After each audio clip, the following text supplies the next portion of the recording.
BPSC TRE के अभ्यर्थी मुख्यमंत्री आवास पहुंचे थे और वहां उनके ऊपर लाठीचार्ज हुई, गर्दनी बाग भागे। सप्लीमेंट्री रिजल्ट को लेकर लगातार ये आवाज उठाते रहे पिछले 4-5 महीने से, लेकिन आज पटना के गर्दनी बाग हो या फिर मुख्यमंत्री आवास हो, वहां पर इनका हुजूम जो था वो आज दुगुना तिगुना देखने को मिला। 4-5 महीने के आश्वासन के बाद भी रिजल्ट जारी नहीं होने की वजह से काफी नाराजगी है। कई अधिकारी यहाँ पर पहुंचे, इनको समझाने की लगातार कोशिश की गई, लेकिन इनका यही कहना है कि सप्लीमेंट्री जो रिजल्ट है वो जारी करे। अब्दुल सलाम अंसारी जो शिक्षा विभाग के अधिकारी थे वो भी पहुंचे थे, तमाम अभ्यर्थी जो थे वो यहाँ पर पहुंचे हैं और पहुंच करके देखिए किस तरीके से, क्या कहिएगा आप लोग का अधिकारी तो आप लोग को कई आश्वासन देकर चले गए, क्या कहिएगा आप लोग? कुछ नहीं, झूठा आश्वासन है उनका। झूठा आश्वासन है, बिल्कुल झूठा आश्वासन। क्या कहिएगा आप लोग, क्या करना है? क्या हमारी सप्लीमेंट्री मांग है और जारी करें। ऐसे ही बैठे रहिएगा? हाँ, हम लोग हम लोग बैठे रहेंगे भैया। देखिए सरकार की इसमें पूरा तानाशाही नजर आ रही है।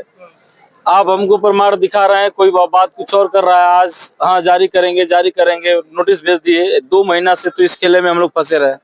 दूसरी बात, आपने टीआरई 3 के जो भी कैंडिडेट पास थे उसको भी आपने उनको सीट लॉक कर दिया, और आप निकाले 87,000 की वैकेंसी पर 51,000 की ज्वाइनिंग करा रहे हैं, और हम लोग के सामने दिखा रहे हैं टीआरई 2 में हमारी सीट फुल हो गई थी। कोर्ट का आदेश था, तो टीआरई 3 आया कहाँ से? और जब टीआरई 3 में 87,000 का जब आप नोटिफिकेशन दिखा रहे हैं, उसमें रिजल्ट इतना दे रहे हैं, तो एक पद की परीक्षा कितनी बार होती है? एक बार प्रावधान है कि एक परीक्षा लीजिए, उसमें से आपकी अगर सीटें बचती हैं तो मेरिट डाउन करके लेते जाइए कैंडिडेट को, यही प्रावधान है।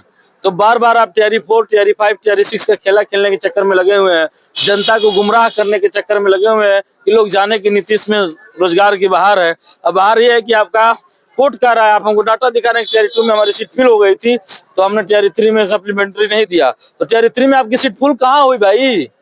तो दिखाइए ना कि टीआरई 3 में भी हम सब सीट फुल हो गई हमारी।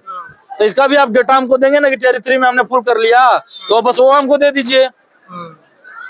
जब टीआरई 3 में भी आपका कोर्ट कर रहा है कि कोर्ट में हमने जाके कह दिया, कोर्ट ने कहा फुल हो गया, तो हम नहीं दिए, टीआरई 3 का नोटिफिकेशन निकाल दिए। तो जब टीआरई 3 का 87,000 का नोटिफिकेशन था, कहाँ से सीट फुल हुई है? ऐसे ही बैठे रहिए आप लोग यहीं? हाँ, हम लोग बैठे रहेंगे। तानाशाही है भाई सरकार की।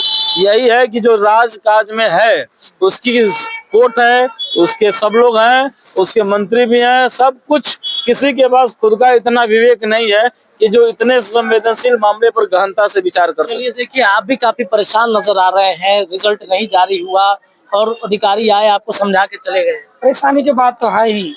यहाँ पे हम लोग देखबे किए हैं कि 100 दिन से ज्यादा हो गया है बैठे हुए आंदोलन करते हुए। यहाँ पे सुशील कुमार नाम है ना शिक्षा मंत्री का, वो बोला गया, उनके द्वारा बोला गया, आश्वासन दिया गया था कि हम कल जो है ना बीपीएससी को लिखित नोटिस दे देंगे आप लोग को, कहते हैं कि हम आपको दे रहे हैं सप्लीमेंट्री रिजल्ट। और तो इसीलिए आज हम लोग गए थे वहाँ। लाठीचार्ज भी हो गया आप लोगों के ऊपर? लाठीचार्ज की पता नहीं, नीतीश कुमार तो ऐसे आदेश नहीं दे सकते हैं, हम जहाँ तक जानते हैं, अच्छे आदमी हैं, लेकिन उसके अधिकारी इस प्रशासन को कैसे अधिकार दिए हैं कि वो बोले हैं कि लाठीचार्ज करो, कि गाली माँ बन के गाली है। प्लस में ये जो है ना बहुत लड़का को देखिए यहाँ पे मारा गया है, लाठीचार्ज किया गया है, ठीक है। इस तरह से बहुत लड़की सबको भी मारा गया है। आप ऐसे ही अब बैठे रहिएगा यहीं पे? हाँ, जब तक नहीं मिलेगा तब तक तो बैठे रहेंगे। क्या भैया ऐसे ही बैठे रहिएगा? हाँ, यही है, बैठने का ही है। 4 महीने हो गए ऑलरेडी। आप कहाँ से? मैं यही बिहार से ही हूँ। बिहार से ही? हाँ जी। तो ये शिक्षा मंत्री वो बार बात टालते हैं, लिखित में दे देंगे फिर भी नहीं दे रहे। मतलब बार टाइम बर्बाद करने वाली बात है, रिजल्ट देने का मन नहीं है। चलिए देखिए, तो बार टालने की बात है, रिजल्ट नहीं दे रहे हैं और इस वजह से अभ्यर्थी परेशान है। गर्दनी बाग में पिछले कई महीनों से ये यहाँ पर बैठे हैं। हालांकि अधिकारी जो कुछ भी अभ्यर्थियों को समझा रहे थे, अब्दुल सलाम अंसारी शिक्षा विभाग के अधिकारी थे, क्या कुछ कह रहे हैं वो आप सुनिए। तो जिस जगह बेहतर प्लेसमेंट होगा वहाँ वो अभ्यर्थी जाएगा।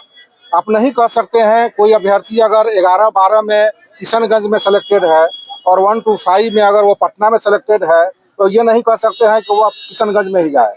उसकी इच्छा है वह पटना में भी रह सकता है। आगे सीट तो वैकेंट रहेगी, वैकेंट रहेगी।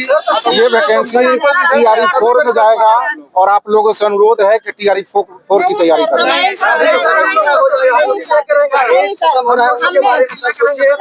हमारे साथ अन्याय हो जाएगा सर, क्योंकि बीपीएससी मजदूर आप लोग हम लोग को सपोर्ट होते सर, बीपीएससी नोटिफिकेशन में दिया था। सरकार को जब भी नियम बदलना होता है तो नियम बदल देती है सरकार सर। जब हम लोग के लिए हमारा जो बराबर मार्क्स आया है, कट ऑफ के बराबर नंबर है, बहुत सारे ऐसे अभ्यर्थी हैं जिनका एज लास्ट है, अब एग्जाम नहीं दे पाएंगे। जबकि TRE 3 2 बार हुआ, एक बार सरकार के द्वारा सर दोबारा से पेपर लीक मामले की वजह से हम लोग दोबारा झेले हैं, और इसमें भी हम TRE 3 में ही वेलफेयर डिपार्टमेंट में सप्लीमेंट्री